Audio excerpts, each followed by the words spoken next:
Assalamualaikum warahmatullahi wabarakatuh. Perkenalkan, nama saya Wirdatul Wispa, NIM 0101203079 dari Prodi Komunikasi dan Penyiaran Islam.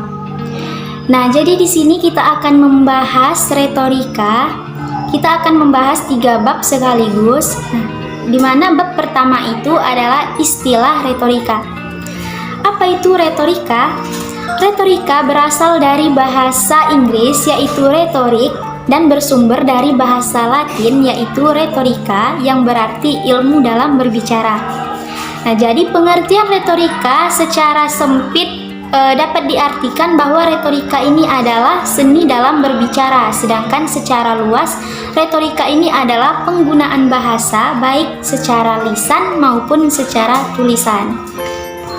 Retorika diperkenalkan oleh Aristoteles pada 384 sampai 322 sebelum Masehi. Nah, jadi setelah itu retorika ini pun menyebar luas hingga ke dalam bidang pendidikan, bidang ekonomi, bidang jurnalistik, bidang seni, dan bidang lain-lainnya. Baik, saya rasa cukup pada bab pertama. Kita lanjut pada bab selanjutnya yaitu bab 2. Perkembangan dan sejarah retorika. Sejarah dan perkembangan retorika ini dapat dibagi menjadi 3, yaitu retorika pada masa Yunani, retorika pada masa Romawi, dan retorika pada masa modern. Kita akan membahasnya satu-satu. Nah, jadi retorika pada masa Yunani, orang-orang Yunani banyak memperkuat kemuliaan hidupnya dengan menggunakan seni dan keterampilan. Jadi orang-orang Yunani menggunakan keterampilan bahasa untuk merebut dan mendapat perhatian, di mana pada saat itu untuk merebut kekuasaan dan memperluaskannya. Adapun tokoh-tokoh retorika Yunani yaitu Aristoteles, Plato, Georgias, dan Isokrates. Kita masuk pada bagian yang kedua, yaitu retorika pada masa Romawi. Pada masa ini, orang-orang Romawi mensistematiskan retorika. Nah, jadi warisan dari orang-orang Yunani ini tadi hanya diambil dari segi-segi praktisnya saja. Pada tahun 44 sampai 45 sebelum Masehi, seorang negarawan yang bernama Cicero percaya bahwa efek pidato akan baik jika disampaikan oleh orang baik pula. Cicero ini tadi adalah orang yang sangat pandai menyederhanakan pembicaraan yang sulit. Melalui penanya, Cicero dapat mengeluarkan bahasa dengan indah. Nah, kita masuk ke pembahasan berikutnya yaitu retorika pada masa modern. Selama 1000 tahun dari 400 sampai 1400, ada seorang pemikir Renaissance. Dia berhasil menarik kembali minat orang pada retorika.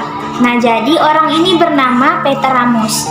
Dia membagi retorika menjadi 2 bagian, yaitu invention dan dispositio masuk kepada bagian logika, sedangkan retorika hanya berkaitan tentang education dan pronounciation saja.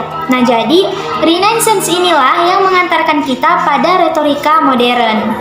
Oh baik, saya rasa cukup pada pembahasan bab 2. Kita akan lanjut ke pembahasan berikutnya yaitu bab 3, retorika sebagai ilmu. Nah, jadi orang pertama yang mengatakan retorika ini sebagai ilmu adalah Aristoteles. Pada umumnya, retorika ini hanya dipandang sebagai kecakapan berpidato, tetapi Aristoteles ini tadi memiliki pandangan lain sehingga ia mengatakan bahwa retorika ini memiliki ontologi, epistemologi, dan aksiologinya sendiri. Kita masuk kepada ontologi retorika. Nah, ontologi retorika ini mencakup pandangan retorika terhadap manusia sebagai pesona bicara, pandangan retorika terhadap kegiatan berbicara, pandangan retorika terhadap bahasa, pandangan retorika terhadap topik pembicaraan.